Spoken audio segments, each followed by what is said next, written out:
Alors, bon matin à vous tous. Merci Seigneur Jésus pour la technologie. Bonjour Jean-Marc, bonjour Aline, j'espère que vous allez bien. Ça va bien, merci Michel. Vous aussi? Oui, ça va super bien, merci. Alors, à toi le début de cette animation de notre célébration du dimanche matin. Alléluia. Amen. Bonjour à tous. Bienvenue sur cette rencontre du dimanche. Et aujourd'hui, c'est bien particulier parce qu'on célèbre la résurrection de Christ qui s'est donné à la croix pour nous, qui s'est livré pour nous et qui nous a vraiment apporté la plus grande libération. À chaque fois que je pense à l'œuvre de Christ, ça me fait penser à un passage de l'Ancien Testament qui dit qu'il a payé le prix du rachat. Donc, le prix a été payé et à partir du moment où on a accepté Jésus-Christ, on lui appartient, puisqu'il a payé le prix pour notre rachat. Donc, nous sommes à lui, nous lui appartenons.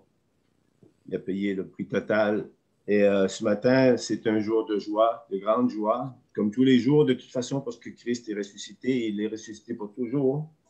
Mais je vais vous partager juste deux, trois versets de 1 Corinthiens 15 qui nous parle de la résurrection de Christ. Je vous rappelle, l'apôtre Paul, je vous rappelle, frère, l'évangile que je vous ai annoncé, que vous avez reçu, dans lequel vous demeurez ferme, et par lequel aussi vous êtes sauvés, si vous le retenez dans les termes où je vous l'ai annoncé. Autrement, vous auriez cru en vain. Et voici cet évangile en résumé, quoi qu'il développe dans tout le chapitre 15, mais il dit, je vous ai transmis avant tout ce que j'avais aussi reçu. Christ est mort pour nos péchés, selon les Écritures, tel qu'il avait été annoncé. Il a été enseveli, il est ressuscité le troisième jour, selon les Écritures. Donc, c'est le cœur de l'Évangile. Christ mort et ressuscité. Donc, ce matin, on veut vraiment se réjouir dans sa présence. On veut le célébrer, on veut s'incliner, se prosterner à ses pieds, le bénir. Et Seigneur Jésus, on veut te rendre gloire, on veut te rendre grâce. Merci Père très saint, Père des cieux, parce que tu as offert ton Fils unique qui a payé le prix total pour le rachat de nos péchés, Seigneur, le rachat de nos vies. Seigneur, et nous amener une parfaite et complète libération. Seigneur, on peut s'approcher de toi parce qu'on est maintenant revêtu d'un manteau de justice. Seigneur, et tu nous accueilles parfaitement en ta présence, non pas selon notre justice, mais selon la justice que Christ nous a procurée au calvaire. Alors, merci, Seigneur, on veut te célébrer ce matin. On veut vraiment t'offrir toute notre reconnaissance, notre gratitude. Et on te prie, Seigneur, de vraiment nous honorer de ta présence, Seigneur, et on veut t'accueillir pleinement, que ce soit dans nos pensées, Seigneur, et dans nos cœurs, dans notre être tout entier. Et on veut te bénir pour toutes choses. On remet tout entre tes mains ce matin, cette rencontre. Maintenant, je veux juste laisser Emilien nous diriger dans la louange, dans l'adoration. Prenons le temps de célébrer notre Dieu et nous réjouir en lui. Alors à toi, Emilien. Merci, Pasteur Jean-Marc, ça va bien. Bon matin.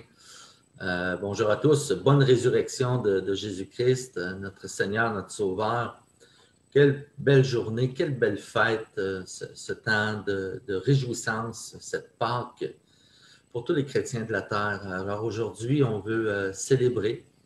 Et le Seigneur est sorti de son confinement de 3 jours. Jésus est sorti de son confinement de 3 jours. Dieu a roulé la pierre. La puissance des ténèbres est tombée. Puis le Seigneur est venu nous racheter, nous délivrer. Alors célébrons-le ce matin par sa résurrection. Une extraordinaire résurrection qui fait et qui nous donne cette vie éternelle.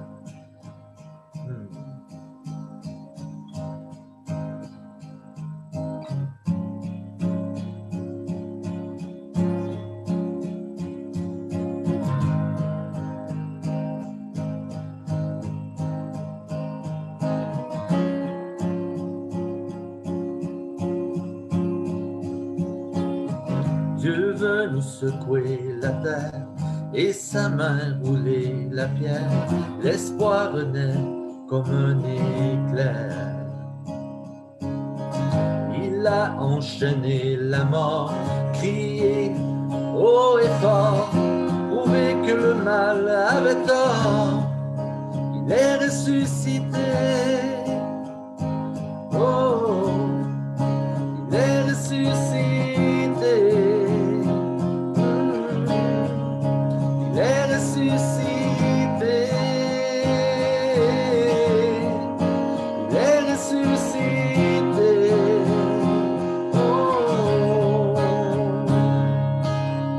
la joie parmi l'univers, il a désarmé l'enfer.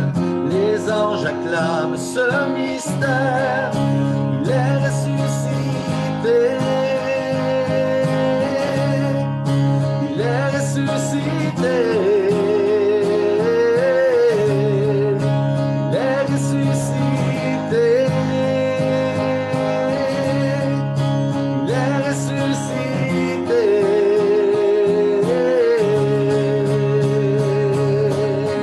Revient la vie, pour moi il vit. L'amour a vaincu sur la mort. La liberté, la vérité. Voici que ta vie est changée. Revient la vie, pour moi il vit. L'amour a vaincu sur la mort. La liberté, la vérité. Voici que la vie est changée. Il est ressuscité. Oh, il est ressuscité. Il est ressuscité. Jésus, il est ressuscité. Il est ressuscité. Il est ressuscité. Il est ressuscité. Il est ressuscité. Jésus, revient la vie, pour moi il vit. L'amour a vaincu sur la mort.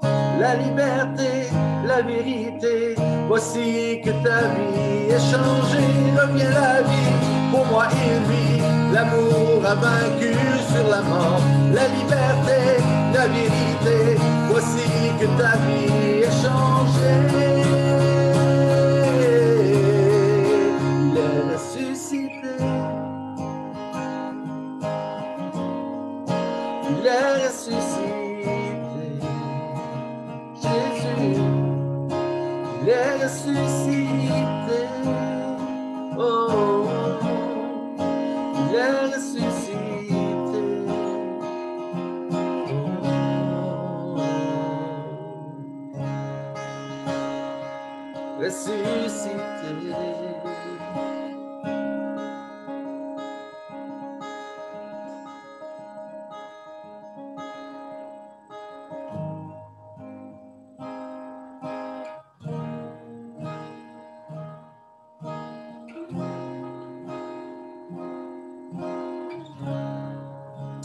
Vraiment honorer ton nom, Père, nous avoir permis de connaître ton Fils. Sois loué, Seigneur.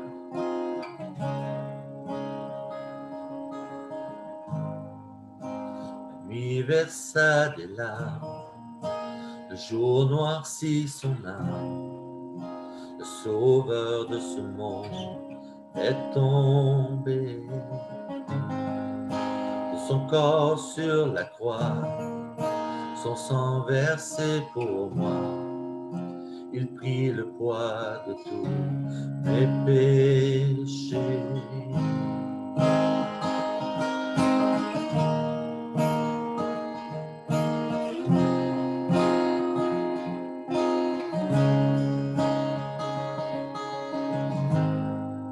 Son souffle l'a quitté, le ciel s'est détourné, le Fils de Dieu livré aux ténèbres. combat est mené, la guerre est remportée, la force de l'enfer est brisée. Le tremblement de terre déplace et fut la pierre, son amour n'a pu être terrassé. Mort, où est ta victoire? Elle n'a plus de pouvoir, notre roi a triomphé. À jamais il est glorifié, à jamais il est élevé, à jamais ressuscité. Il est vivant, il est vivant. Le tremblement de terre déplace et fuit la pierre, son amour n'a pu être terrassé. Mort, où est ta victoire? Elle n'a plus de pouvoir, notre roi a triomphé. À jamais il est glorifié, à jamais il est élevé, à jamais ressuscité. Il est vivant, il est vivant.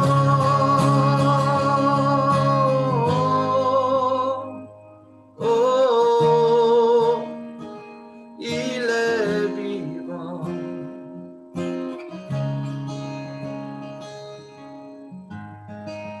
Chantons Alléluia, chantons Alléluia, chantons Alléluia, l'agneau a triomphé.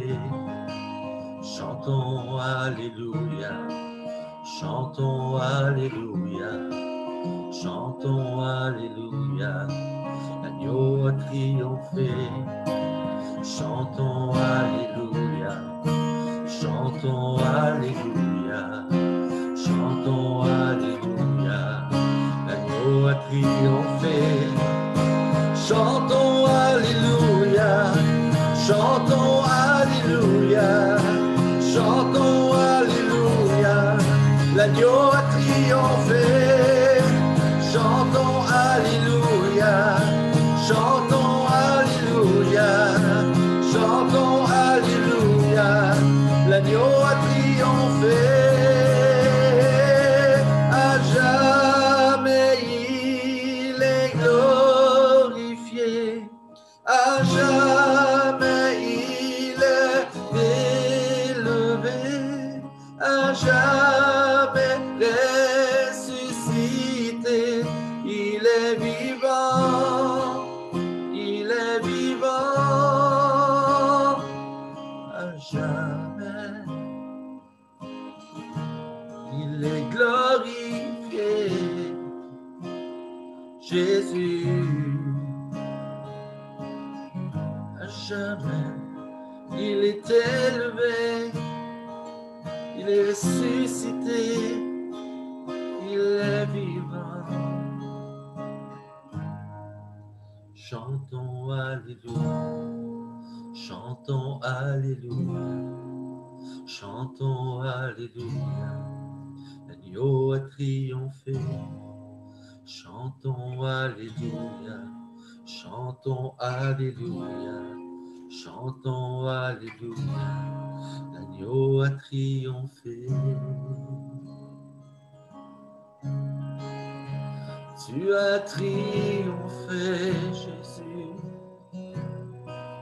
tu as triomphé. Oh.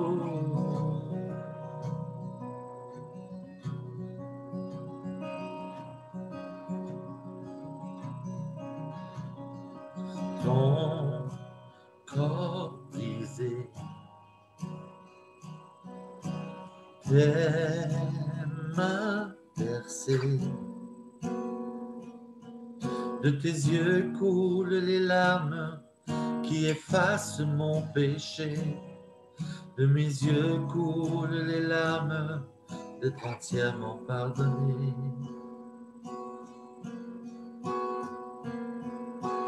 Ton corps brisé, elle m'a bercé. De tes yeux coulent les larmes qui effacent mon péché. De mes yeux coulent les larmes d'être entièrement libéré. Ton sang versé pour moi, tu as payé pour moi, ressuscité pour moi. Tu as vaincu à Golgotha, attaché au bois de la croix, ton sang versé pour moi. Tu as payé pour moi, ressuscité pour moi. Tu as promis par cet amour l'éternité dans tes bras.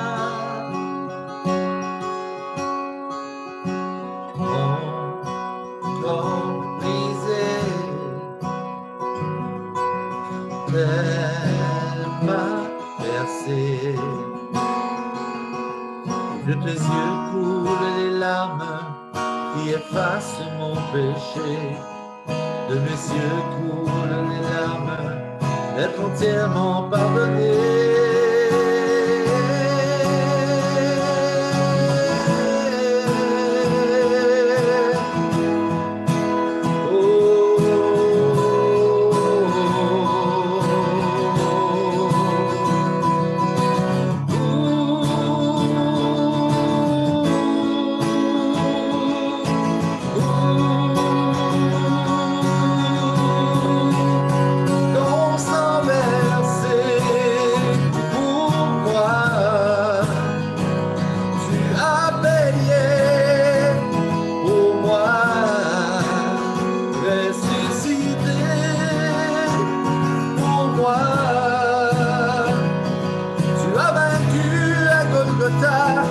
Attaché au bois de la croix, ton sang versé pour moi.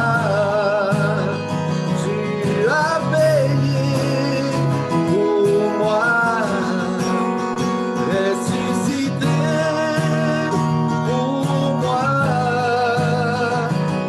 Tu as promis par cet amour l'éternité dans tes bras. Versé pour moi, tu as payé pour moi, ressuscité pour moi. Tu as vaincu à Golgotha, attaché au bois de la croix, ton sang versé pour moi. Tu as payé pour moi, ressuscité pour moi. Tu as promis par cet amour l'éternité dans tes bras. Dans tes bras.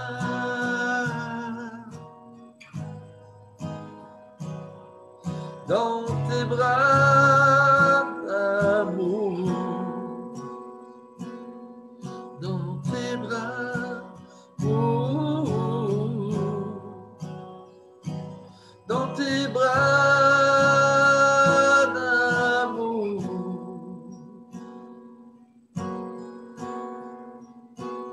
Merci Jésus pour ta résurrection, pour la vie, Seigneur, promise. Tu as promis pour nous, Père. Tu as promis l'éternité dans tes bras, Seigneur. Sois loué, Seigneur, pour qui tu es. Je veux honorer ton nom, Père. Glorifier ton nom pour toutes choses. Notre roi des rois, notre Seigneur des seigneurs. Jésus-Christ, notre Sauveur. Merci, Père, d'avoir roulé la pierre. De nous avoir libérés de ce tombeau également. Viens libérer nos cœurs ce matin. Merci, Seigneur.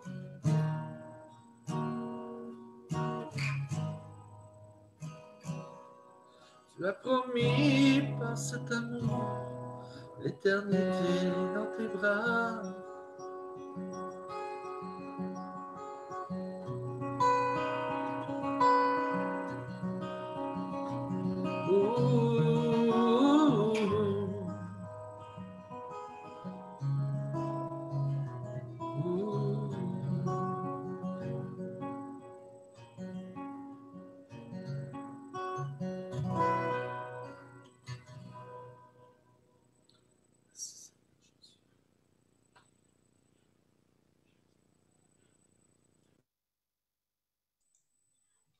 Amen. Merci, merci Emilien. Merci Seigneur pour ce temps de louange, d'adoration qu'on a dans ta présence, Jésus.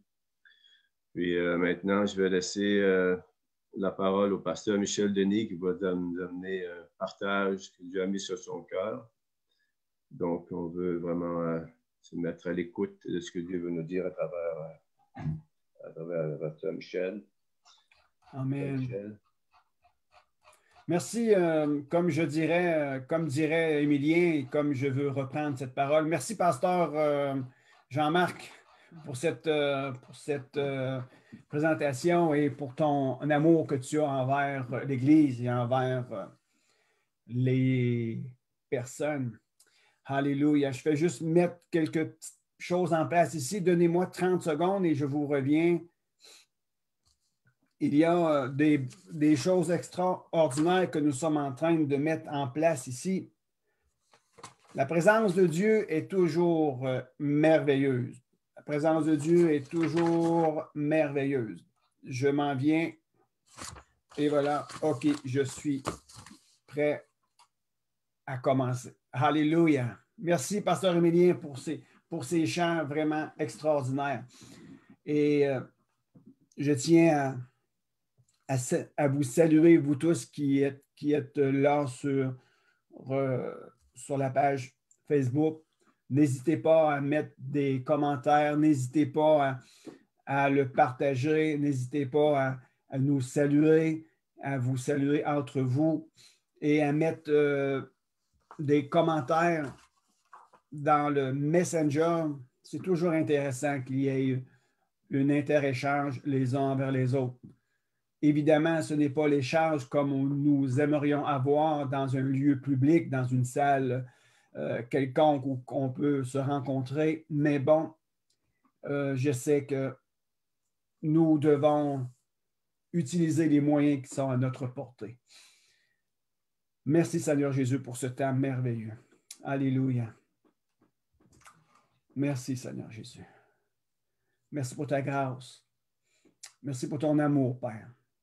Et Saint-Esprit, on a besoin de toi plus que jamais ce matin. On a besoin que tu puisses venir remuer au plus profond de nous les eaux vives, afin qu'on puisse être de ce mouvement de l'Esprit de Dieu au cœur même de nos vies, au cœur même de l'Église, être rafraîchi, être restauré par cette parole merveilleuse, non seulement par la parole que nous lisons chaque jour, mais par la parole qui est Jésus-Christ lui-même. Être rafraîchi par Jésus ce matin. Saint-Esprit, viens remuer les eaux au plus profond de notre sein, au plus profond de nous-mêmes. Alléluia. Que nous puissions déborder à un tel point que ceux qui nous entourent puissent eux aussi être rafraîchis ce matin. Que tous ceux et celles qui regardent ce live ou qui l'écouteront un peu plus tard pour tous ceux et celles qui sont dans notre présence, pour tous ceux et celles qui nous regarderont dans les minutes qui vont suivre, dans les heures qui vont suivre, dans la semaine qui vont suivre, puissent être rafraîchis dans leur âme, puissent être touchés par l'amour de Dieu. Parce que Jésus a dit, vous tous, vous allez être reconnus par l'amour que vous avez envers moi. Mes disciples seront reconnus par l'amour qu'ils ont les uns envers les autres. Alors, que cet amour qui est dans nos cœurs puisse toucher ceux et celles qui ont besoin de toi. Au nom de Jésus, Père. Alléluia. C'est une grâce, c'est un privilège que nous avons aujourd'hui. Merci, Jésus. J'aimerais débuter ce temps ce matin par un verset de Hébreux 9, verset 22. Hébreux 9, verset 22, ça dit « Et presque tout, d'après la loi, est purifié par le sang. Et sans effusion de sang, il n'y a pas de rémission de péché. » C'est une parole qui est puissante. C'est une parole que nous allons développer ensemble. Ça dit sans effusion de sang, c'est-à-dire sans sacrifice d'expiation pour le péché, point de rémission. Ça veut dire point de pardon.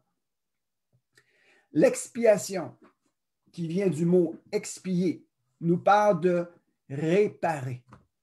Jésus-Christ, bien avant la fondation du monde, a été choisi comme victime expiatoire pour le rachat de l'humanité. Wow! C'est quelque chose vraiment d'extraordinaire quand l'apôtre Pierre écrit dans son épître, il dit « Bien avant la fondation du monde, avant la création du monde que l'on connaît aujourd'hui et de la création de l'humanité et des autres règnes, du moins pour le règne de notre création que l'on connaît actuelle. Jésus avait été choisi et il s'est lui-même offert en sacrifice. Il avait été choisi bien avant la fondation du monde. Wow! Lorsque nous y réfléchissons, parfois ça dépasse notre entendement et c'est difficile à comprendre, c'est difficile à saisir. Mais parfois, ne cherchons pas à comprendre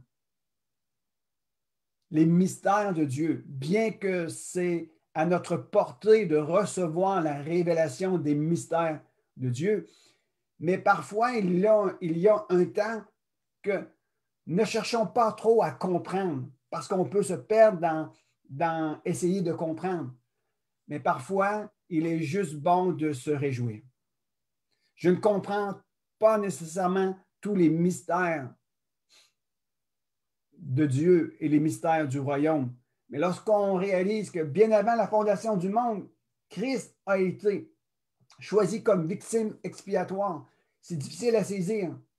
Je veux simplement me réjouir. Merci, Père. Alléluia. Je veux me réjouir dans le Seigneur à cause du salut qu'il nous a partagé en Christ Jésus. Alors, ça dit, sans effusion de sang, il est impossible d'avoir accès à la rémission de nos péchés. Et ce verset trouve son accomplissement en Matthieu 26, verset 28. Jésus a dit, « Car ceci est mon sang. » N'oubliez pas, Jésus a été sacrifié sur la croix. Son sang a été versé. Il dit, « Voici le sang de la nouvelle alliance qui est versé pour beaucoup, pour le pardon des péchés. » Quand on parle de rémission, cela veut dire on est libéré. Libéré de l'esclavage ou libéré de l'emprisonnement. La rémission, c'est le pardon ou c'est l'oubli des péchés. C'est considéré comme n'ayant jamais été commis. celui qui vient à Christ Jésus et qui reçoit le sacrifice de la croix et qu'il s'humilie dans la présence de Dieu et qui demande dans le nom de Jésus d'être pardonné, la rémission des péchés, parce qu'il y a eu versement de sang, Jésus et Dieu nous regardent comme étant quelqu'un qui n'a pas commis de péché. Wow! C'est vraiment, vraiment puissant. Laissez-moi maintenant vous parler de ceci. Ceux et celles qui recherchent le pardon. La source de tout pardon, il y a un seul chemin, et c'est le sang de Jésus qui pardonne tout péché. Est-ce que c'est possible que tous les péchés soient pardonnés? Oui, c'est possible. Tous les péchés peuvent être pardonnés s'ils sont confessés. Et si les péchés sont mis sous le sang de l'agneau, tout péché peut être pardonné. Nous appelons cela une libération, une purification. 1 Jean 1, versets 7 et 9 nous dit ceci. Mais si nous marchons dans la lumière, comme il est lui-même dans la lumière, nous sommes mutuellement en communion. Et le sang de Jésus, son Fils, nous purifie de tout péché. Le sang de Jésus nous purifie de tout péché. Est-ce possible d'être pardonné? Absolument que oui. De tout péché? De tout péché. Wow. Si nous disons que nous n'avons pas de péché, nous nous séduisons nous-mêmes et la vérité n'est point en nous. Alors, pour reconnaître notre péché, ça prend de l'humilité. Amen. Si nous confessons nos péchés, il est fidèle et juste pour nous les pardonner et pour nous purifier de toute iniquité. Nous sommes appelés à confesser nos péchés dans la présence de notre Seigneur Jésus-Christ et de demander la grâce de Dieu que son sang vienne nous purifier et nous pardonner. Et il le fera. Alléluia. 1 Jean 2, versets 1 et 2. Le sang qui coula à la croix pour pardonner les péchés et faire la purification ne s'adresse pas seulement pour le croyant, mais Jésus a expérimenté la souffrance, la mort sur la croix, il a versé son sang. Mes petits-enfants, je vous écris ces choses afin que vous ne péchiez point. Et si quelqu'un a péché, nous avons un avocat auprès du Père. Gloire à Dieu. Merci Seigneur. Jésus-Christ, le juste, il est notre avocat auprès du Père.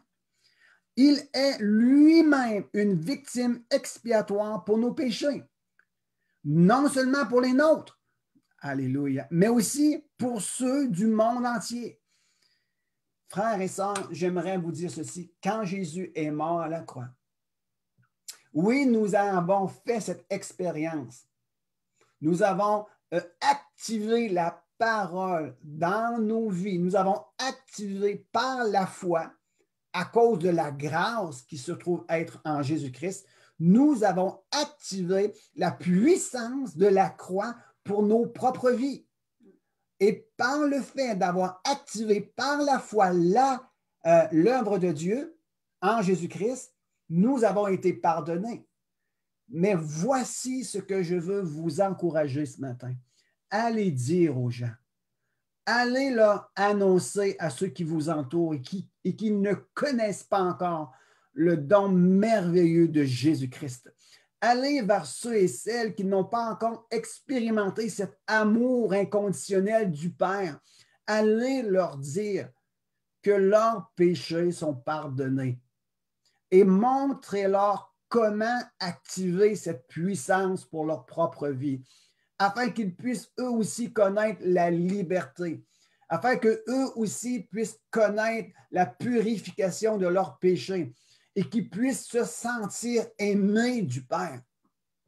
C'est notre responsabilité d'aller dire aux gens, vos péchés sont pardonnés. Jésus-Christ l'a déjà fait à la croix, mais vous devez activer cette puissance pour votre propre vie personnelle et montrez-leur comment faire. Recevez Jésus-Christ comme votre Sauveur et Seigneur. Invitez-le à venir dans vos cœurs. Confessez votre faute, confessez votre besoin d'être pardonné et sauvé par ce Dieu merveilleux. Et l'activation se fera et les gens vont recevoir cette grâce puissante dans leur propre vie. C'est notre responsabilité. Et Jésus a fait mention d'une parabole dans Matthieu 18, versets 33 à 35, que le péché est comme une dette que nous devons à quelqu'un. Et lorsque nous pardonnons, c'est que nous renvoyons libres les gens. Lorsque nous pardonnons, nous disons aux gens, je laisse faire. Le pardon, c'est le laisser faire. Le laisser faire de ce qu'il a fait. Je te rends ta dette. Et c'est vraiment quelque chose de merveilleux. Jésus nous a remis notre dette. Il nous a laissé, il a laissé faire. Il a pardonné. Il a couvert notre vie par son sang précieux. Le sang de Jésus-Christ versé à la croix est tellement puissant qu'il paye les dettes. Amen. Alléluia. Qui paye les dettes indépendamment de la grosseur de ta dette que tu dois envers Dieu, la dette qui est rattachée à cause du péché, indépendamment de la somme que tu dois, indépendamment de la somme que le monde doive, indépendamment de la somme que moi je dois. Lorsque je viens à Jésus et que je lui demande pardon, son sang vient couvrir la dette. Wow! Merci Seigneur. Alléluia. Alors, nous avons une responsabilité. Nous avons une responsabilité, tous et chacun, tout être humain, et même nous encore d'ailleurs, nous avons une dette envers la croix. Je dirais plutôt, j'enlève le mot dette, je dirais plutôt, nous avons une responsabilité en face de cette croix. La croix de Christ est quelque chose qui demeure encore. Ce n'est pas un événement qui est venu et qui a disparu. Ce n'est pas un événement qui est appelé à être oublié. C'est un événement qui doit être vécu jour et après jour. Amen. Même dans l'Ancien Testament, cela avait été préparé ou même cela avait été annoncé d'avance. Nous trouvons cela dans Exode 12. Et, alléluia, on va le lire. On va lire Exode 12. Alléluia. J'ai des choses qui brûlent dans mon cœur. Mon cœur est entièrement reconnaissant envers mon Jésus d'amour. Alléluia. Je vais lire quelques notes ici. Alléluia. Merci Jésus. Merci Seigneur. Exode 12. Ça dit ceci. Oui, verset 1. Ici, c'est l'institution de la Pâque. De la Pâque. En anglais, c'est Passover. Passover. Passer par-dessus. Et c'est quelque chose de merveilleux. La Pâque, c'est passer par-dessus. Et ça fait comme je veux faire comme un lien ou une allusion au pardon. Le pardon, dans le mot, dans la signification grecque, ça veut dire laisser faire. Je laisse faire. Je te pardonne. Je ne te réclame pas la somme que tu me dois. Je laisse faire. J'efface. C'est exactement cela que Jésus est venu faire. Lorsque, en Jésus-Christ, nous avons le pardon de nos péchés, de nos dettes, Dieu le Père dit, je laisse faire. Je laisse faire ce que tu me dois. parce que mon fils Jésus, à la croix, a payé comme la rançon de ta faute. Et l'institution de la Pâque, passe au vent, passez par-dessus. On va lire quelques versets ici. Merci Seigneur. Dans Exode 12, verset 1, ça dit ceci. L'Éternel dit à Moïse et à Aaron, il y a beaucoup de « a », hein? Dans le pays d'Égypte. Ce mois-ci sera pour vous le premier des mois. Il sera pour vous le premier mois de l'année. Un nouveau départ. Lorsque nous venons à Jésus et que nous le considérons comme notre agneau, comme notre sauveur, comme notre Seigneur, et que nous plaçons Jésus au cœur même d'une situation quelconque, bien que la situation quelconque t'amène dans la souffrance ou t'amène à une fin en soi, lorsque tu mets Jésus au cœur même de ta situation et que tu acceptes volontairement de prendre ta situation et de le placer sous et en Christ Jésus, il y a un nouveau commencement pour toi. La situation n'est pas encore terminée tant et aussi longtemps que Dieu n'a pas déclaré un nouveau commencement. Tu peux rester isolé, seul, dans ton coin et ne pas présenter ce que tu vis à Jésus. Et la situation pourra venir affecter même le cœur même de qui tu es, ta personnalité, ton être entier, atteindre ton cœur, atteindre ton âme et avoir des effets sur ton corps et même avoir des effets dans ton esprit. Mais si par humilité, par reconnaissance que Jésus-Christ est cet agneau, et si tu présentes ta situation, indépendamment quelle est la situation que tu veux présenter à Dieu, que tu dis, Seigneur, j'ai besoin de toi, voici ma situation, je te la donne, interviens en ma faveur, interviens, je me soumets à ta volonté. Ça devient pour toi un nouveau commencement. Alléluia. L'Éternel dit à Moïse et à Aaron dans le pays d'Égypte, ce mois-ci sera pour vous le premier des mois, il sera pour vous le premier des mois de l'année. Parlez à toute la communauté d'Israël et dites, le 10 de ce mois, on prendra un agneau pour chaque famille. On prendra un agneau pour chaque famille. Un agneau par maison. Si la famille est trop peu nombreuse pour un agneau, on la prendra avec son voisin, le plus proche de la maison. Selon le nombre de personnes, vous repartirez cet agneau d'après ce que chacun peut manger. Ici, cette histoire trouve son accomplissement en Luc, verset 19. Rappelez-vous, le dimanche des rameaux. Que se passait-il le dimanche des rameaux? C'était le premier dimanche qui débutant la fête des pains sans levain, qui s'alignait vers l'immolation de l'agneau. Après, il y avait la fête des prémices. C'est 3 fêtes dans une.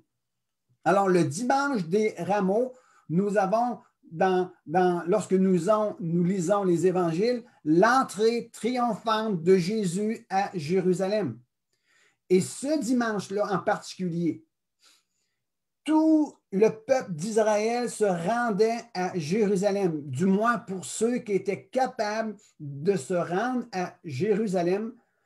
Ils montaient à Jérusalem. Pourquoi? Pour aller chercher leur propre agneau, pour l'immoler pour la Pâque juive.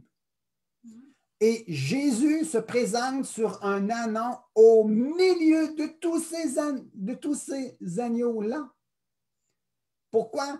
Parce que Jésus, selon la parole de Jean-Baptiste dans Jean 1, verset 29, Jean-Baptiste, le lendemain, vit Jésus venir à lui et il déclara, « Voici l'agneau de Dieu qui ôte le péché du monde. Ou dans une autre traduction, voici l'agneau de Dieu qui porte le péché du monde.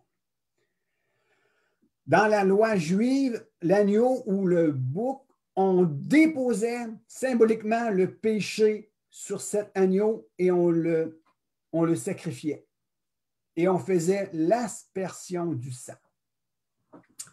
Alors, nous trouvons Exode 12, de 1 à 5, son accomplissement dans les évangiles lorsque Jésus fait son entrée triomphante. Les gens allaient choisir un agneau pour chaque famille. Et laissez-moi vous parler de ceci. On aspergeait, excusez-moi, je le prononce mal, le sang sur les portes et sur les linteaux de chaque maison. Et les gens devaient rentrer dans leur maison.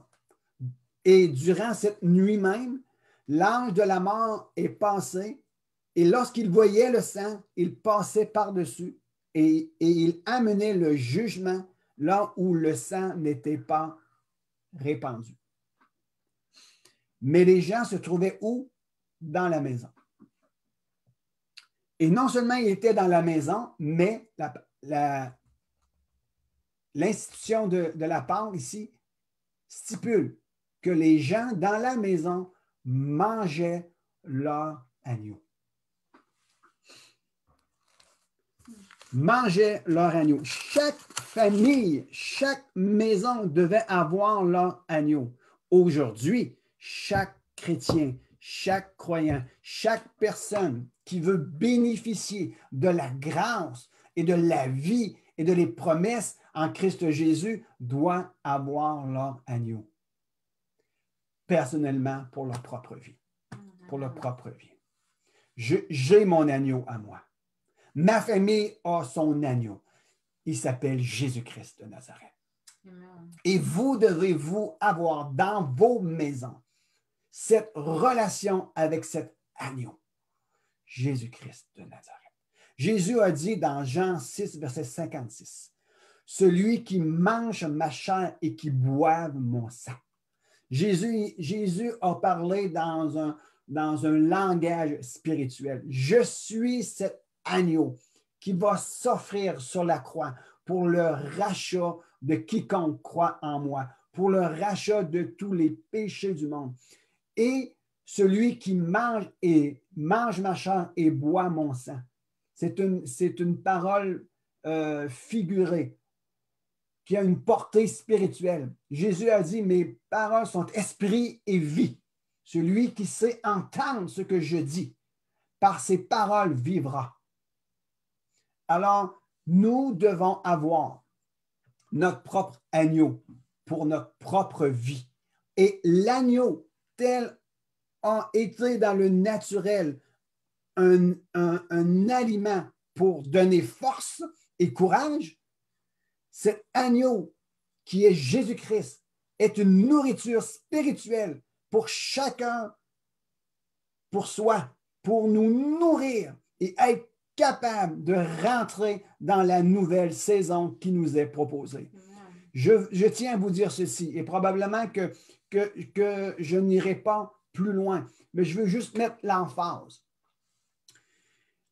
Lorsque le peuple d'Israël a obéi à la voix de l'Éternel à travers la bouche de Moïse et de Aaron, et qui ont pris un agneau, ils l'ont gardé en vue pendant 4 jours pour l'examiner, voir s'il était un agneau parfait.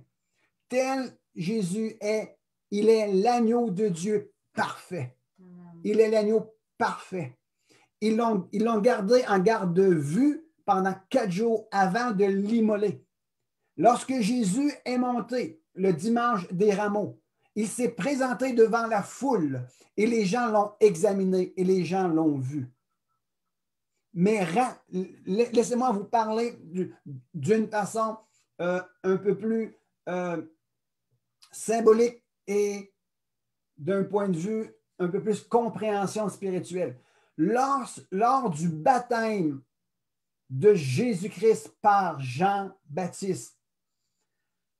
Il a passé par les eaux du baptême et en ressortant des eaux, une voix se fit entendre. Voici mon fils bien-aimé en qui j'ai mis toute mon affection.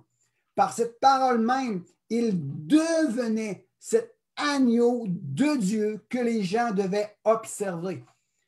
Et ce n'était pas après 3 jours qu'il a été immolé, mais après 3 ans de ministère, il a été mis à mort. C'est un symbolisme. Comme Dieu avait mis son propre agneau mis à part pour un laps de temps, comme le peuple d'Israël devait prendre un agneau et le mettre à part pendant un laps de temps pour l'examiner avant de l'offrir en sacrifice. Jésus est notre agneau qui a été mis en garde-vue pour qu'on puisse l'examiner, tout ce qu'il fera et tout ce qu'il a fait pour découvrir que Jésus-Christ est venu démontrer et révéler l'amour du Père complètement. Et sous la loi, il dit sans effusion de sang, il n'y a point de rémission de péché. Sous la loi, entre autres, dans la purification d'un lépreux, dans la purification de ceux ou celles qui commettaient des péchés, devait passer par l'aspersion de sang. Et combien d'aspersions de sang a été fait sur la purification d'un lépreux? 7 aspersions de sang devaient être faites. D'ailleurs, tout devait être sanctifié par le sang, par 7 aspersions de sang, 7 fois.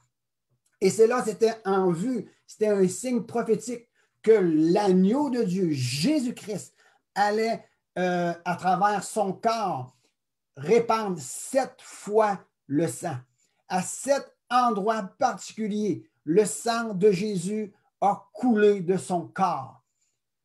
7 effusions de sang de Jésus pour le rachat de l'humanité et notre salut en Christ Jésus par le sang versé à la croix est un salut complet, total. Et le temps nous manque ce matin de vous expliquer les 7 effusions de sang, mais laissez-moi vous le dire. Première effusion de sang dans le jardin de Gethsémane, comme des grumeaux de sang ont coulé des pores de Jésus. Le deuxième sang, c'est sur son dos. Il a été flagellé, 40 coups moins 1. Le sang qui coula du dos de Jésus pour nous amener la guérison. Et il y avait aussi le sang qui était la barbe arrachée de Jésus, et son sang coulait de son visage pour nous racheter notre identité en Christ Jésus. Le sang qui coula des épines qui transperça son front, nous rachetant de la malédiction et de l'esprit de la pauvreté. Le sang qu'il coula de ses mains rachète nos actions, purifie nos actes et nous amène dans une sainteté. Qui viendra et qui montera à la maison de l'Éternel? Seulement ceux qui ont des mains pures.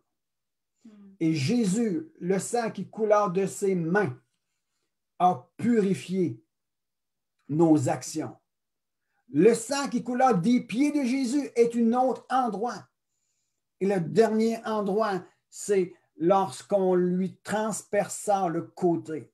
Bien qu'il était déjà mort, on transperça d'une lance le côté de Jésus et il a fait éclater le cœur. Et du cœur a sorti de l'eau et du sang. Les 7 endroits, les 7 effusions de sang de Jésus viennent en accord avec la loi, avec la Torah. Et Jésus a dit, bien avant qu'il fût transpercé de cette lance et qui disait à son Père, entre tes mains je remets mon esprit, il a déclaré ceci avant. tout est accompli.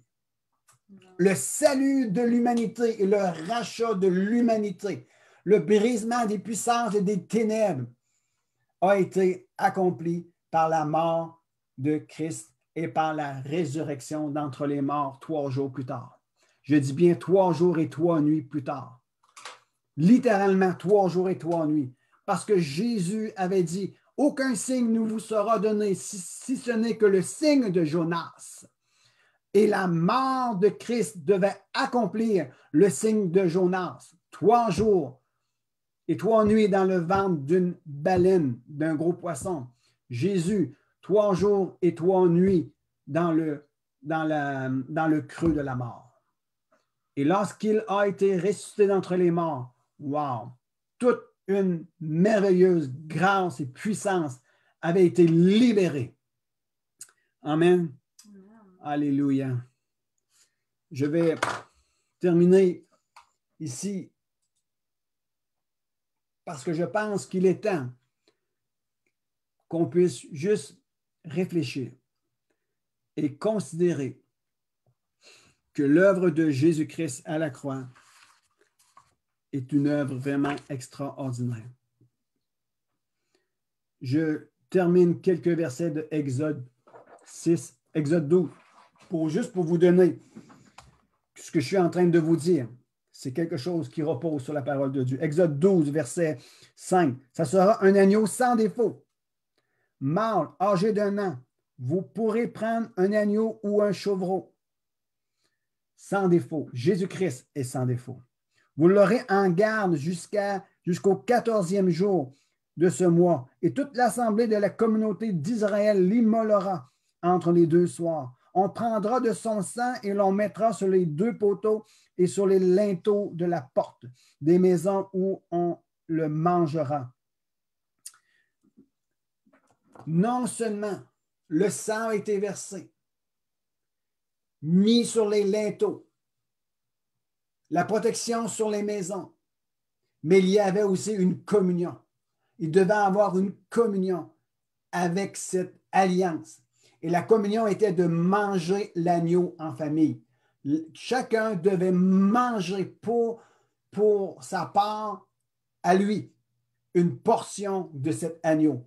Et certains sages d'Israël s'entendent pour dire que le fait d'avoir mangé l'agneau juste avant la sortie d'Égypte leur avait donné l'énergie et la capacité individuelle et collective de traverser la mer Rouge. Non seulement de sortir, mais de traverser. Qu'est-ce qui leur a donné la capacité? C'est le fait d'avoir mangé pour leur propre vie de cet agneau dans la maison sous le sang. Nous devons apprendre à réaliser. Je termine ici. Je vais demander à Jean-Marc et à Émilien de se présenter pour nous, pour faire la Sainte Seine ensemble. Nous allons prendre la Sainte Seine ensemble.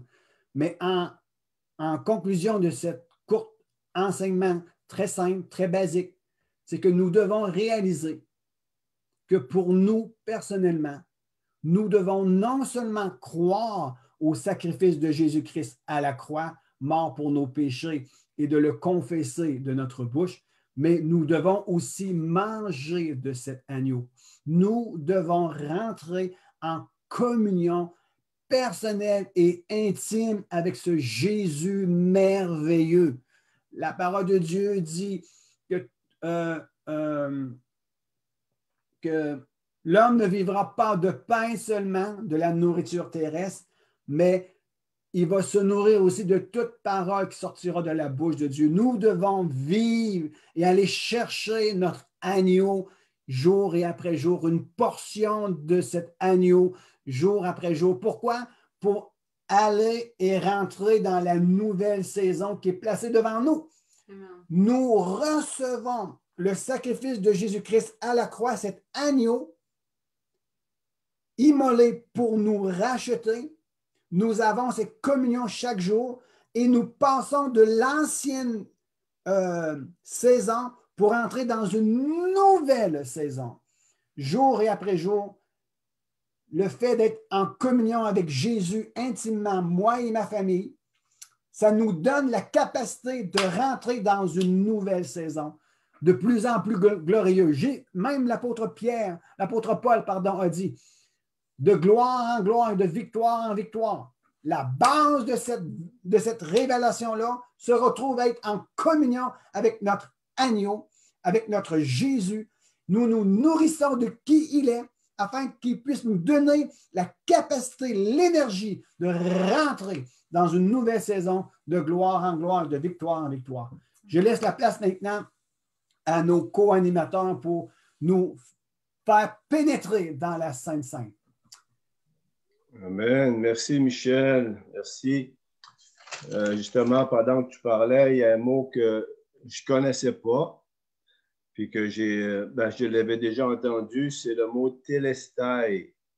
Et ce mot-là, c'est un mot grec qui signifie, quand Jésus l'a exprimé, c'est écrit comme ça dans Jean chapitre 19, versets 28 et 30, quand Jésus était sur la croix. Jésus l'a exprimé, nous, c'est transmis ou ça nous est décrit comme si c'est écrit, c'est achevé. Mais le mot telestai, ça signifie que c'est payé. Donc, Jésus a payé le prix total, le prix de notre rachat. Et ça va exactement dans le sens de ce que Michel vient de nous partager. Donc, et une pensée que Michel a mentionné tantôt, et la croix de Christ nous rend responsables, ça nous place devant un choix. Donc, on ne peut pas dire quand on va se présenter devant Dieu qu'on n'a pas eu le choix. On a eu un choix et elle nous rend responsables, elle nous responsabilise de faire un choix, le choix de recevoir la vie véritable, le prix du rachat que Jésus a payé pour nous. Et moi, c'est simplement, on va aller dans la Sainte Seine comme on avait planifié de le faire. Et il y a deux passages que je voudrais vous partager. C'est dans Hébreux, au chapitre 10, au verset 10. Dans Hébreux 10, au verset 5, il dit, c'est pourquoi en entrant dans le monde, le Christ dit, tu n'as voulu ni sacrifice ni offrande, mais tu m'as formé un corps. Donc, il y avait une volonté qui était exprimée, la volonté de Dieu qui a dit, Dieu dit, tu n'as voulu ni sacrifice ni offrande, mais tu m'as formé un corps. Et au verset 10, il dit, pour poursuivre dans cette pensée, il dit, et c'est en vertu de cette volonté, la volonté de Dieu de sauver l'humanité, que nous sommes sanctifiés, comment? Par l'offrande du corps de Jésus-Christ une fois pour toutes. Je répète ici, c'est vraiment une compréhension très claire de ce que l'œuvre de Christ à la croix, c'est en vertu de cette volonté de sauver l'humanité que nous sommes sanctifiés par l'offrande du corps de Jésus-Christ une fois pour toutes. Donc, le fait que Jésus s'est offert, il a offert son corps, comme Michel l'a mentionné, celui qui mange ma chair et boit mon sang à la vie véritable, c'est la vie spirituelle.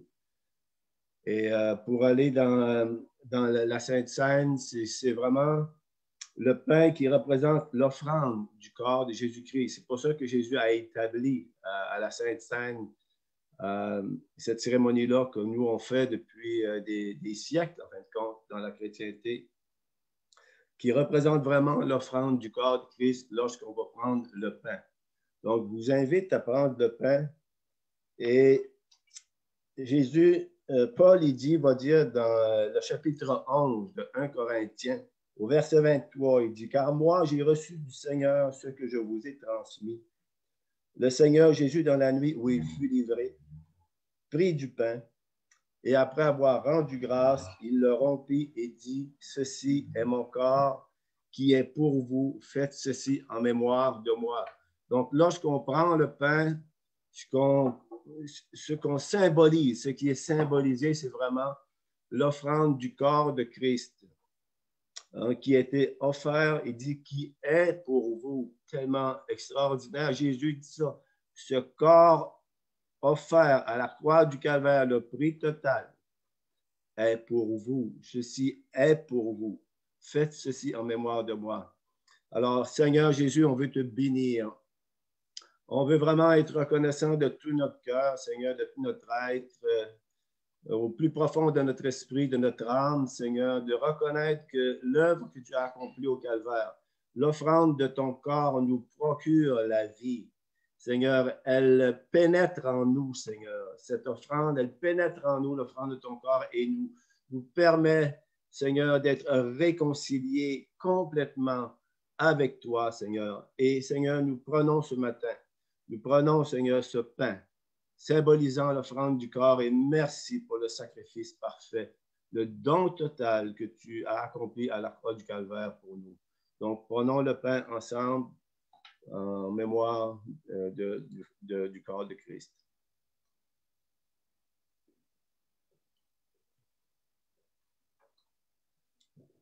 Maintenant, Émilien va nous conduire pour la seconde partie. Amen. Merci Jean-Marc. Et pour faire suite à ce repas, Jésus a pris la coupe du sang, la coupe de vin en réalité qui représentait son sang. Ce sang, Michel en a parlé ce matin, c'est la nouvelle alliance. C'est un renouvellement.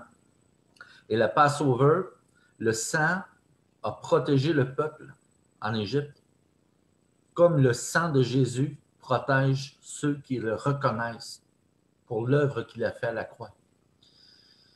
Et lorsque Dieu passe, il protège sous son aile ceux qui ont fait, qui ont fait de Jésus-Christ cette relation et qui ont reconnu l'œuvre du sang.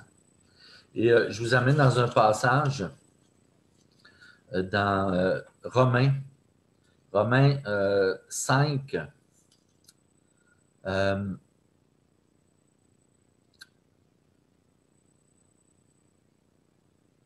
qui parle de Jésus qui, par son sang, nous a justifiés.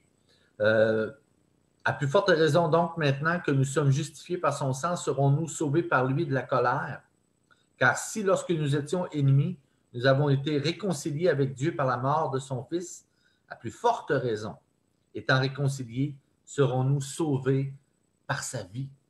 Et c'est extraordinaire parce que ce sang nous a réconciliés, nous a pardonnés, et par ce sang, nous sommes sauvés. Nous sommes pardonnés, nous sommes rachetés. Alors, ce matin, je vous invite à prendre votre jus de raisin, votre vin, ce que vous avez à portée de main, en symbole du sang de Jésus, que nous puissions prendre la coupe ensemble en cette journée de Pâques, de résurrection, de vie éternelle. Alors, partageons ensemble.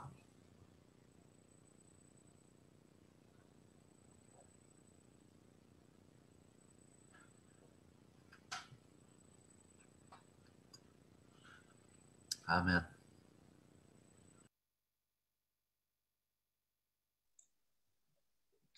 Amen. Merci Émilien.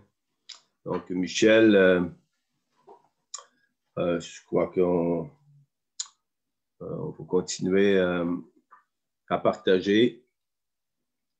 Donc, tout ce qu'on a entendu ce matin, tout ce qu'on a reçu en ce jour de Pâques, on veut simplement le méditer et reconnaître que oui, on a une responsabilité en face de la croix de Christ, en face de l'œuvre de Christ. Et comme Michel disait tantôt, notre responsabilité, c'est aussi d'aller voir les gens, de demander à Dieu, parce que je lisais récemment dans vraiment une exhortation de M. Alexander qui disait que pour nous, c'est impossible d'amener qui que ce soit à Christ. On n'a pas la capacité, nous, de convaincre le cœur de quelqu'un. Notre mandat, c'est de parler, c'est de prier, de parler, mais c'est Dieu qui va opérer ce miracle de la nouvelle naissance, de pénétrer le cœur et de la personne en face de qui il nous place et de convaincre, comme Jésus l'a dit, quand il viendra, l'Esprit Saint, il convaincra le monde en ce qui concerne le péché. Le péché parce qu'il ne croit pas en moi. C'est ce que Jésus a dit. Donc, le Saint-Esprit, il vient convaincre les gens, le cœur des gens qui sont loin de lui, qu'ils ont besoin de Christ et ils ont besoin de le recevoir pour avoir la vie. Et nous, notre responsabilité, c'est de la communiquer. Communiquer cette vie nouvelle qu'on a reçue et qui s'opère en nous. Et comme Jean l'a dit, nous avons déjà la vie éternelle. La vie éternelle, ce n'est pas seulement quand on va rentrer dans la présence de Dieu. La vie éternelle commence du moment où on reçoit Jésus comme notre sauveur personnel, qu'on lui confesse nos péchés, qu'on se reconnaît coupable devant lui et qu'on le reçoit, on lui donne notre vie, puis aussi qu'on se nourrit de sa parole. Jésus dit, si quelqu'un m'aime, il va garder ma parole dans Jean 15. Amen. Alléluia. Amen. Amen. Merci Jean-Marc. Merci Émilien. Alléluia. Je vais faire une courte conclusion. Je méditais sur le signe de Jonas qui sera donné. Nous trouvons cela dans Romains, mais Matthieu 12 au verset 38. Ici, il y a une bonne et excellente nouvelle. Ceux qui nous regardent, ceux qui nous écoutent aujourd'hui, et que vous avez besoin d'espérance, vous avez besoin d'un encouragement, vous avez besoin d'expérimenter quelque chose pour votre propre vie, que ce soit une guérison physique, une restauration relationnelle de votre couple, vous avec vos enfants, être restauré dans des contacts peu indépendamment, revivre une nouvelle relation profonde avec votre Sauveur merveilleux, indépendamment de votre besoin, même si ça demande un miracle. Écoutez ce que je vais vous lire ici. Et avant de passer à le dernier chant de sortie de ce matin, mais qui sera pour nous l'entrée dans cette nouvelle semaine, nouvelle saison que Dieu prépare pour nous. N'oubliez pas, je ressens dans mon cœur cette joie de savoir qu'il est placé devant nous une nouvelle saison, des nouvelles opportunités qui étaient données à chacun d'entre nous, parce que ça fait partie de la grâce et des bienfaits de Dieu. Amen. Les bienfaits et les grâces de Dieu sont pour le peuple de Dieu, sont pour ceux et celles qui espèrent en Dieu. Et il y a placé devant nous une porte que personne ne peut fermer. Il y a une porte, il y a une opportunité pour chacun d'entre nous et nous devons nous y préparer. Et la préparation de base est de rentrer en communion avec ce Sauveur et ce Seigneur merveilleux. Amen. Jésus nous a envoyé le Saint-Esprit pour nous y conduire. Et le préalable, c'est de rentrer dans cette communion avec Jésus. Pourquoi? Pour recevoir la nourriture essentielle pour nous faire passer au-delà de l'ancienne saison et de rentrer dans la nouvelle saison, dans la nouvelle ère qui nous est donnée et proposée pour glorifier le nom de Jésus. La création tout entière attend avec une attente ardente la révélation des fils de Dieu, et la révélation des fils de Dieu se fera lorsque le peuple sera nourri de la présence de Dieu d'une façon nouvelle et d'une façon extraordinaire que l'Esprit de Dieu va nous faire révéler à la nation. Et la révélation que nous portons est que Jésus-Christ est le Seigneur qui revient bientôt. Amen. Matthieu, voici la bonne nouvelle pour ceux et celles qui ont besoin de vivre et d'expérimenter quelque chose de nouveau aujourd'hui. Matthieu 12, verset 38, ça dit, c'est dans le contexte d'un miracle refusé. Mais, bonne nouvelle pour nous. Attendez, j'arrive. Alors, quelques-uns des scribes et des pharisiens prirent la parole et dirent, Maître, nous voudrions voir un signe de ta part. Et c'est souvent cela que nous, on demande. Seigneur, on veut voir un signe de ta part. Il leur répondit, une génération mauvaise et adultère recherche un signe. Il ne leur sera donné d'autre signe que celui du prophète Jonas. Quel est ce signe-là? Car de même que Jonas fut 3 jours et 3 nuits dans le ventre d'un gros poisson, de même le Fils de l'homme sera 3 jours et 3 nuits dans le sein de la terre. Alléluia. L'opportunité de la libération du miracle pour ta vie se cache. Je répète, l'opportunité d'un miracle pour toi aujourd'hui se cache dans ta compréhension du fait que Jésus-Christ a été mis à mort, enseveli, ressuscité d'entre les morts le 3e jour. Si tu reçois cette révélation pour ta propre vie, que Jésus a fait ça pour toi, et que tu reçois cette révélation dans ton cœur, il se produira quelque chose de merveilleux.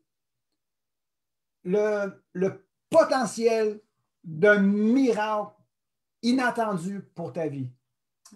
Jésus a refusé la manifestation d'un miracle aux scribes et aux pharisiens qui demandaient un signe, mais Jésus a dit, il ne vous sera donné que le signe de Jonas.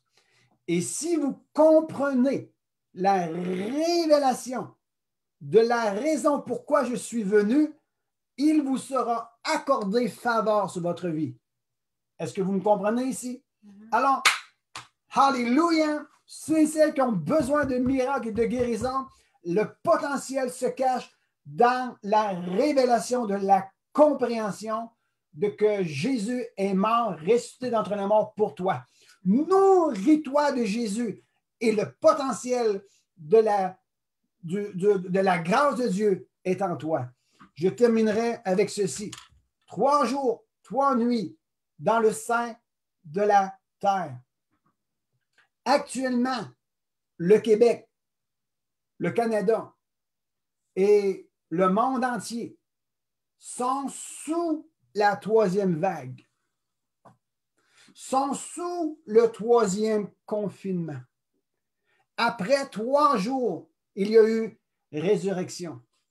Ce que j'aimerais relâcher, il a quelque chose qui est placé devant le monde aujourd'hui. Une opportunité. Une opportunité de voir l'œuvre de la grâce de Dieu se manifester pour l'humanité. Je le ramène pour le Québec maintenant. Nous sommes dans la 3e vague. Et la 3e vague nous annonce une manifestation de la grâce de Dieu en notre faveur. Après 3 jours, le tombeau ni la mort ne pouvaient retenir Jésus-Christ. Alors aujourd'hui, bien que nous sommes dans un 3e confinement et qu'on peut avoir toutes sortes de pensées, si nous gardons l'espérance de la gloire dans nos cœurs, cela appelle et cela mettra en place une manifestation de la grâce de Dieu pour le monde. Le surnaturel est au rendez-vous. Je ne peux pas vous dire comment les choses vont se passer. Je ne peux pas vous dire quand est-ce que ça va se passer. Mais ce 3e confinement appelle le surnaturel de Dieu maintenant à se manifester.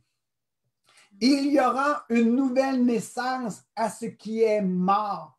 Nous avons perdu certaines choses, mais la manifestation de la puissance de la résurrection se fera pour chacun qui sait recevoir la révélation de la résurrection de la mort de Christ maintenant. Laissez-moi vous dire ceci. Église, c'est le temps plus que jamais de lever nos yeux vers le ressuscité et que malgré ce que nous sommes en train de vivre actuellement, ce n'est pas la fin, mais c'est l'opportunité d'un nouveau recommencement. L'Église ne sera pas ce qu'elle a déjà été dans le passé, mais l'Église sera ce que Dieu veut que nous soyons maintenant. Amen. La troisième vague fait seulement mettre en place ce que Dieu a proposé à son Église. Le troisième jour, Christ est ressuscité d'entre les morts. La troisième vague nous appelle à quelque chose qui sera relâché sur l'Église et sur l'humanité. Amen. Serions-nous capables de le recevoir? Serions-nous capables de discerner le mouvement de l'Esprit de Dieu au cœur même de la tempête des ténèbres contre l'humanité? Serions-nous capables de saisir ce que Dieu est en train de mettre en germe et le prendre et se nourrir de ce que Dieu est en train de faire au cœur même de la tempête des ténèbres? N'oubliez pas, nous trouvons cela dans Matthieu 28. Lorsque Jésus-Christ est mort, les rochers se sont fendus. Et il y a même des ressuscités qui ont sorti des tombeaux. Et le jour de la résurrection de Christ, il y avait des saints qui étaient morts depuis longues d'années, se sont promenés dans les rues de Jérusalem. C'est ce que la parole de Dieu nous enseigne. Alors, après cette troisième vague, je m'attends et je prophétise qu'il y aura des ministères qui vont ressusciter. Il y a des familles qui vont revenir à la vie. Il y a des hommes et des femmes qui étaient éloignés de Dieu qui vont revenir à Dieu. Il y a des ministères qui vont naître. Il y a des hommes et des femmes qui vont vivre quelque chose de merveilleux. À cause de quoi? À cause que l'humanité a subi un troisième confinement et Dieu n'a pas dit son dernier mot. La résurrection et la puissance du surnaturel de l'Esprit de Dieu est sur le point de se manifester bientôt sur cette planète. Et serions-nous capables de le discerner? Et je crois que oui, nous allons le reconnaître et nous allons vivre des moments extraordinaires. Mais nous ne savons pas comment Dieu va agir. Mais nous savons que Dieu agira en faveur de son Église et en faveur de quiconque espère dans le Dieu de notre salut. Amen. Amen. Je relance Émilien pour un dernier chant.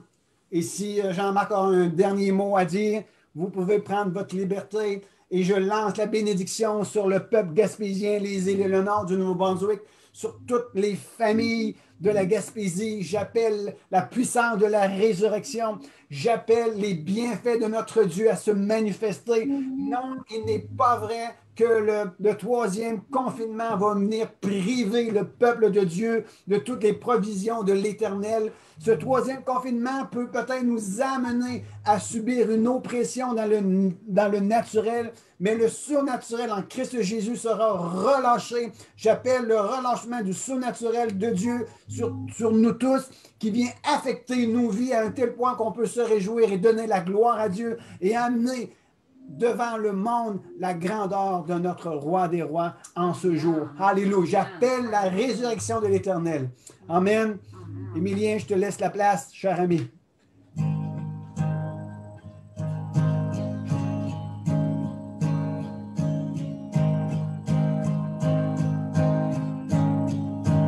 Les ressuscités, il est ressuscité.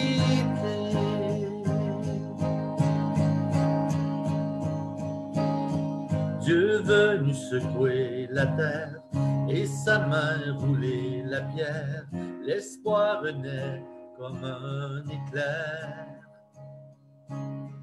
Il a enchaîné la mort, crié la vie haut et fort, prouvé que le mal avait tort.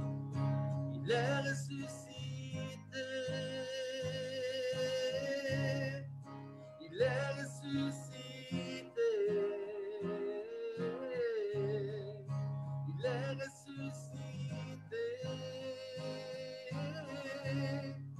Il est ressuscité.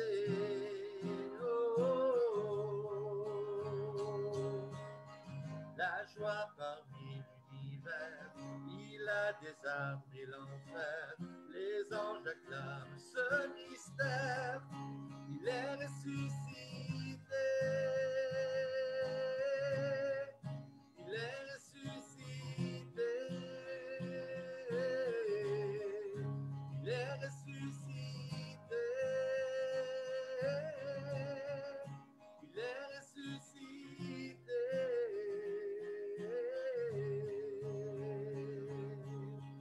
revient la vie, pour moi il vit. L'amour a vaincu sur la mort, la liberté, la vérité. Voici que ta vie est changée, revient la vie, pour moi il vit. L'amour a vaincu sur la mort, la liberté, la vérité. Voici que ta vie est changée. Il est ressuscité. Il est ressuscité. Oh, oh, oh. Il est ressuscité. Il est ressuscité. Chante avec moi. Il est ressuscité. Il est ressuscité. Il est ressuscité. Oh, il est ressuscité.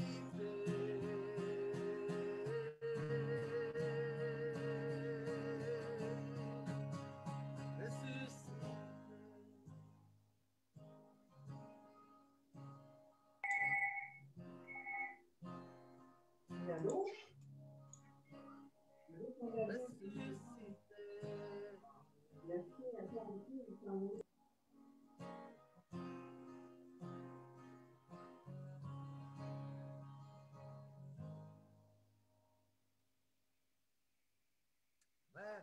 Bon dimanche et bonne résurrection. Joyeuse Pâques. Alléluia. Amen. Merci Seigneur. Merci Emilien. Merci Michel. Moi, tantôt, là, je lisais quelque chose qui me venait à l'esprit, puis ce qu'on dit là, présentement, ce qu'on partage, c'est extrêmement important aussi dans le sens que le Seigneur, le cœur de Dieu, c'est de se révéler dans les vies, particulièrement dans ce temps de difficulté, là, se révéler dans la vie de tous ceux qui souffrent d'une manière ou d'une autre, pour leur donner cette vie abondante. Il est écrit dans 1 Jean chapitre 5 qu'il y a trois qui rendent témoignage. Il y a le Père, il y a la parole qui est Jésus-Christ, et il y a l'Esprit Saint. Ils rendent témoignage avec l'eau, avec le sang. Jésus est venu. Mais moi, le passage que je vais vous partager, c'est au verset 10. Il dit, celui qui croit au Fils de Dieu a ce témoignage en lui-même. Celui qui ne croit pas Dieu le fait menteur, puisque Dieu a rendu témoignage à son Fils. Le Père a rendu témoignage au Fils. Donc, celui qui ne croit pas le témoignage, il fait Dieu menteur, puisqu'il ne croit pas au témoignage que Dieu a rendu à son Fils. Et voici ce témoignage extraordinaire. Dieu nous a donné la vie éternelle, et cette vie est en son Fils. La vie éternelle est dans le Fils de Dieu. Celui qui a le Fils a la vie. Celui qui n'a pas le Fils de Dieu n'a pas la vie. Donc, Christ nous procure la vie. Comment refuser cette vie véritable? Et il dit, cela, je vous l'ai écrit afin que vous sachiez que vous avez la vie éternelle, vous qui croyez au nom du Fils de Dieu. Donc, le concept, là, c'est pas de penser qu'un jour, peut-être, si je fais des bonnes actions, si je me conduis bien, si je fais des bonnes œuvres, l'autre côté, je vais être sauvé. C'est pas ça. C'est que la vie, elle commence à partir du moment où on reçoit le Fils de Dieu et elle commence là, la vie éternelle. Il le dit, Jean, je vous l'ai écrit afin que vous sachiez que pas vous aurez, mais que vous avez la vie éternelle, vous qui croyez au nom du Fils de Dieu, en Jésus-Christ. Quelle bonne nouvelle! Christ est ressuscité, on le reçoit dans notre cœur, on rentre dans cette vie abondante comme Jésus l'a dit. Moi, le bon berger, je suis venu afin de vous procurer la vie, afin que mes brebis aient la vie et qu'elle l'ait en abondance. Donc, comment refuser une telle vie? Alors, merci Jésus pour tout ce que tu nous as accordé dans le bien-aimé, Père, dans ton bien-aimé, notre Seigneur Jésus-Christ. Nous voulons te célébrer en ce jour de résurrection. Alléluia. Alléluia. Amen, amen. Vérité absolue en Christ Jésus. Merci, Jean-Marc, et on vous souhaite un bon dimanche à vous tous. Et la puissance et le potentiel de votre miracle se cachent dans la compréhension de la révélation que Jésus-Christ est venu vous apporter délivrance, pardon, restauration, et toutes bénédictions sont en Christ Jésus. Recevez ce dont vous avez besoin aujourd'hui. Et par la gloire de Dieu, pour la grâce de notre Seigneur Jésus-Christ, soyez bénis dans le beau nom de Jésus. Et Pasteur Emilien, merci pour tout. Merci pour ceux qui nous regardent. Salutations à tous. Une bonne semaine à vous. On vous aime. Bonne joyeuse Pâques. Célébrez Pâques ensemble, c'est dans la mesure qu'on peut le faire. Yes. Alléluia. Ouais, tout le monde. Soyez bénis. Soyez bénis. Salut. À bientôt. Salut, Pasteur Emilien. Salutations à votre épouse. Bye tout le monde. On se voit le mardi soir pour Connexion Gaspésie. N'oubliez pas ceux et celles qui veulent suivre la formation avec Emilien, c'est toujours possible. Prenez contact avec nous pour tout cela. Que Dieu vous bénisse abondamment. À bientôt.